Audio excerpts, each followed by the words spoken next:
Hey everyone, today in this video I'll be showing you how you can easily message someone on the Pinterest application. So in order to begin, I'll open the Pinterest application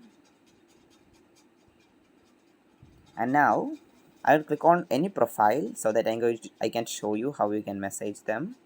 So let's say I'm going to click on this first image right here, and now let's say I want to message him.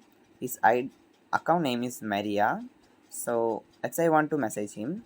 So what I can do is click on this profile icon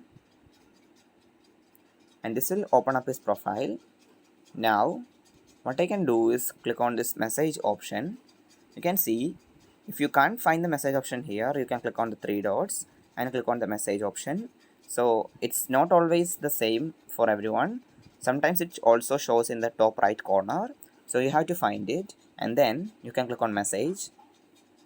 And now we have to type in a message. Let's say hey, and then I'm going to click on send. So as you can see, the message has been sent.